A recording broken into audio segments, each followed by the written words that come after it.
네, 여러분 안녕하세요. 웹소설 작가 핑크티입니다. 여러분 혹시 투고를 했는데 정말 많은 출판사에 다 넣었는데 모두 거절당하고 어떻게 해야 될지 모르겠는 그런 분 계시겠죠? 오늘은 그런 분들을 위해서 제가 이 영상을 준비했습니다.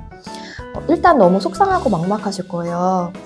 저 또한 신인 때 같은 상황이었던 적이, 저는 사실 신인 시절이 굉장히 길었거든요. 거절을 하도 많이 당해가지고. 네, 얼마나 막막한 상황인지 제가 누구보다도 공감하고 잘 알고 있습니다. 그렇게 안 풀려서 결국 버려야 했던 작품이, 완결 작품이 2건이나 있거든요.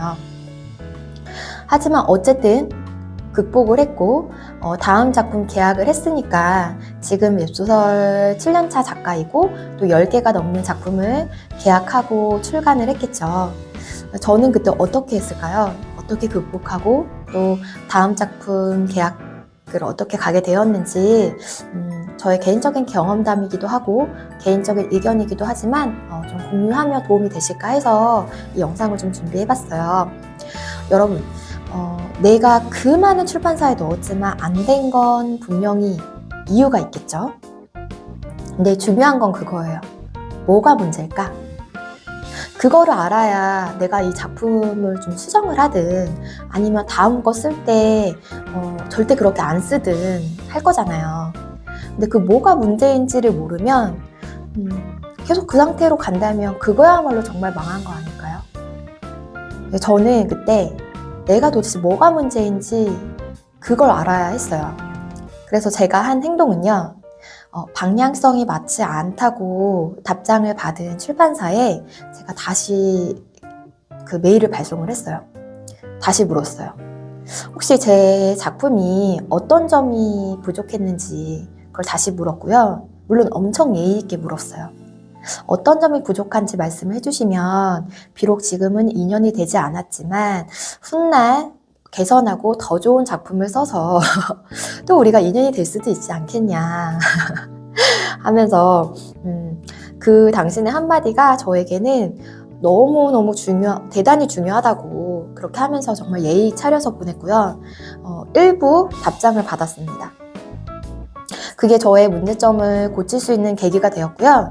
지금까지 올 수 있었던 정말 가장 큰 원동력이 되었어요. 여러분, 이렇게 물어보는 거 절대 부끄러운 거 아니고요. 반드시 해야 하는 행동입니다. 물론 그 출판사에서 이걸 뭐 당연히 대답해줘야 하는 거 아니에요. 그분들은 또 그 회사 직원들이기 때문에 그 일을 해야 해요. 일이 많을 거예요. 계약되지 않은 작가는 사실 어떻게 보면은 하나의 추가된 일에 불과할 수도 있어요. 그래서 답장이 안 오기도 하고 혹은 방향성이 안 맞다는 말만 또 되풀이 될 수도 있고 할 수 있지만 그래도 한두 마디라도 대답해 주시는 분이 계실 겁니다. 여러분은 그거를 놓치시면 안 돼요. 그리고 메일을 보면요, 그 거절 메일에서도 방향성이 맞지 않다고만 그렇게만 보내는 출판사가 있는가 하면 세세히 어떤 것이 문제인지 써주시는 피드백 주는 그런 출판사도 분명히 있거든요. 진짜 거기 정말 고마운 곳이에요. 거기에서 안 됐다는 것에만 꽂혀서 여러분 충격받아 있으시면 절대 안 되고요. 저는 그때 어떤 게 문제인지를 다 물어보고 그리고 그 피드백 받은 거를 다 긁어 모아가지고 하나의 그 문서에다가 다 모아가지고요. 출력을 해서 제 작품도 출력을 해서 이렇게 빨간색 펜으로 그어가면서 뭐가 문제인지 이렇게 체크하면서 봤어요. 뜯어봤어요. 진짜 세세히. 그럼 그렇게 해야 새 작품을 쓸 때는 절대는 그렇게 쓰지 않는 거예요. 그렇게 변화를 줘야 다음 작품에는 계약이 가능해요, 여러분.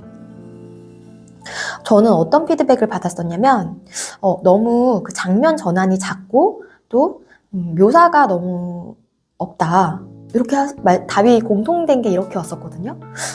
근데 저는 그래도 무슨 말인지 몰랐어요. 장면 전환이 잦다? 내가 그 말이 무슨 말이지? 그래서 제가 지금 이미 상위권에 있는 작품 하나도 같이 비교를 하면서 봤어요. 그때는 그러니까 당연히 다른 작품은 출력이 안 되죠. 내 작품은 출력할 수 있지만 다른 작품을 제가 1화부터 5화까지 똑같이 따라 쓴 다음에 그거를 출력을 해서 같이 이렇게 비교를 해보는 거예요. 그랬을 때 장면 전환이 잦다? 그 말의 의미를 그때 알았어요. 이렇게 중간에 별표 표시해서 구분을 하잖아요, 이야기를. 그런데 그때 저는 막 그 별표 표시 한 개 막 4개, 5개 있는 거예요. 그러니까 그 단락이 5개 막 이렇게 있는 거예요. 5개, 6개. 그러니까 장면이 계속 많이 바뀌는 거예요. 근데 다른 작가님들을 보니까 뭐 많아야 한 4개? 그러더라고요. 장면 전환이. 거의 뭐 한 2개, 하나로 쭉 하는 경우도 심지어 있었고, 한 2개 정도 구간으로 나누어서 스토리가 진행되는 경우도 있었어요. 아, 이 말이구나. 그래서 저는 그 뒤로 이 단락을 한 3개 정도로 구분해서, 많아도 한 3개 정도로 구분해서 글을 썼고요. 그리고 묘사가 너무 적다? 이 말도 모르겠는 거예요. 웹소설은 그렇게 뭐 순문학처럼 이렇게 장황하게 묘사를 할 필요는 없지 않나? 생각을 했는데, 근데 웹소설은 물론 너무 장황하게 써도 안 되지만 너무 간단해도 안 되는 거더라고요. 그러니까는 예를 들어 남자 주인공의 외모를 묘사하는데 처음 등장한 남자 주인공의 외모 정도는 묘사를 해야 되잖아요. 그랬을 때 큰 키에 각진 턱선, 날카로운 콧날, 짙은 눈썹, 이 정도의 딱 떨어지는 슈트, 이런 정도의 이제 묘사는 해줘야 되는데, 저는 그냥 이제 예시를 들자면 잘생긴 남자가 등장했다, 이 정도로 너무 초등학생 수준으로 간결하게 쓴 거죠. 그러니까 제가 그 정도 수준으로 썼다는 그 모양으로 썼다는 거예요, 제가. 그래서 제가 다시 제 작품을 보니까 정말 그렇게 했더라고요. 그렇게 깨달았어요. 이건 아니구나. 그게 저한테 정말 그런 걸 깨달았던 그 순간들이 저한테 지금에 오기까지 너무너무 정말 큰 원동력이 됐던 그런 순간이었고요. 이렇게 정말 다 모아서 내가 잘못된 걸 명확히 알고 명확하게 개선을 하셔야 합니다, 여러분. 제가 그 작품 2개를 버렸지만 버릴 때 버리더라도요, 여러분, 그 작품에 뭐가 잘못된 건지 그거를 내가 속속들이 알고 버리면 그거는 이제 내게 큰 재산이 되는 거예요, 여러분. 제가 정신승리 하자고 말씀드리는 거 아니고 이건 정말입니다. 내가 이만큼이나 썼는데 이 작품을 나보고 버리라고? 이렇게 생각하시는 분도 계실 거예요. 기분 나쁘실 수도 있어요. 물론 괴로워요. 근데 다시는 웹소설 쓰지 말까 이런 생각까지 들 거예요. 저도 겪었던 그 감정이에요. 쉽지 않다는 거 알지만 그렇다고 여러분 거절당한 작품을 계속 그냥 손에 쥐고 계실 건 아니잖아요. 그게 정답은 아니잖아요. 탈락한 거에 대해 꽂혀 계시지 마시고 뭐가 잘못된 건지 파악을 하셔야 합니다. 그거를 알지 못하면 다음 글을 써도 또 고생하고 끝날 확률이 높잖아요. 제가 2작품 망했다고 했죠. 첫 번째 작품 썼을 때 모두 거절당하고 안 돼. 그거 다시 그냥 묻어두고 다시 그냥 쓴 거예요. 아무것도 모르는 상태로 그냥 쓴 게 저의 2번째 실패의 원인이었었던 거예요. 뭐가 잘못됐는지 그 첫 번째 작품에서 원인을 파악하지 않고 그냥 2번째 작품을 썼기 때문에 그 2번째 작품도 결국에는 모두 거절당하고 뭐가 문제인지 모르는 상태로 끝났어요. 그리고 2개 작품을 완결까지 했는데 버린 거죠. 여러분, 이거 되풀이되는 거 너무너무 힘든 거잖아요. 그러니까 여러분들은 이게 뭐가 원인인지를 반드시 파악하는 게 중요합니다. 그거 알지 못하면 또 고생하고 끝나요. 저도 지금 매 작품마다 완벽한 게 아니고 또 쓴소리도 많이 듣거든요. 근데 그게 저한테 정말 너무 중요해요. 저는 그 쓴소리를 다 모아서 메모를 해두고요. 대신에 다음 작품 쓸 때는 같은 게 반복되도록 절대 저는 그렇게는 안 해요. 그렇게 발전해가는 것 같아요. 여러분, 갑자기 지금 옷이 바뀌었죠. 제가 영상 편집을 하다 보니까 뒤에 그 음성이 마이크가 고장이 나서 깨졌더라고요. 그래서 지금 다시 좀 급하게 찍게 됐습니다. 이해해 주시고, 또 지금 마이크로 하는 게 아니라서 아까 그 내용보다 조금 작게 들릴 거예요. 그래서 음성을 조금 키워서 들어주세요. 일단 이어서 말을 하자면, 여러분 지금 탈락된 거에 꽂혀 계시지 마시고요. 좀 징징대더라도 알려달라고, 내가 도대체 뭐가 문제인지 단 하나라도 더 알아내시는 거 정말 중요합니다. 저를 거절했던 그 많은 출판사들이요, 나중에는 저한테 계약하자고 메일 정말 많이 왔거든요. 심지어 제가 전에 그 메일 발송했었던 것도 막 기억하시고 투고한 것도 다 기억하시면서 답을 주시더라고요. 그러니까 물론 하나하나 기억하시지는 못하시겠지만 메일에는 흔적이 남아있으니까요. 어쨌든 지금은 인연이 되고 싶다고 그렇게 말씀하시면서 그러니까 어쨌든 그 순간은 제가 막 고를 수 있는 상황이 된 거예요. 이런 날이 저한테 오더라고요. 정말 신기했어요. 근데요, 여러분, 그런 날을 맞게 된 계기가 이번 새 작품을 내가 잘 써서 그랬을까요? 아니에요. 왜냐면 전에 내가 뭐가 잘못된 건지를 분명히 알고 그리고 이제 고쳐서 다시는 그런 일이 반복되지 않도록 새 작품은 그걸 주의하면서 썼기 때문에 이제는 내가 출판사를 고를 수 있는 상황이 온 겁니다. 여러분, 정말 지금 힘든 시기거든요. 이때가 저는 가장 힘들었어요. 근데 지나가 보니까 그때가 없었으면 어쩔 뻔했나 싶을 정도로 너무 중요한 사실들을 그때 많이 알았고요.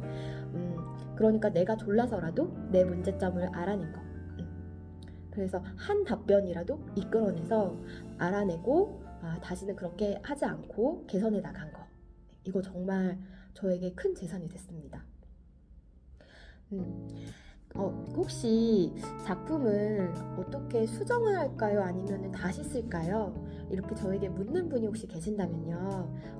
감히 제가 저의 개인적인 생각을 그냥 전해드린다면 저는 그냥 혹시 그 출판사에서 단 하나의 메일도 같이 거래하자는 메일을 못 받으셨다면 저는 그냥 새 작품 쓰시라고 추천드리고 싶어요. 수정하시기보다는요. 출판사도 이미 많이 읽어보시다 보니까 이거 그때 전에 그거 아니야? 하고 익숙하거든요. 그래서 좀 흐린 눈으로 보실 수도 있고요. 제목부터 시작해서 완전히 새로운 것으로 하시는 게 좋을 것 같습니다. 마음은 아프지만요. 이게 완전히 사라지는 건 아니에요. 왜냐하면 저 같은 경우에는 묻어뒀던 그 작품, 2개의 작품이요. 어쨌든 그 아이디어, 조금 독특했던 그런 아이디어 자체는 나만 알고 있잖아요.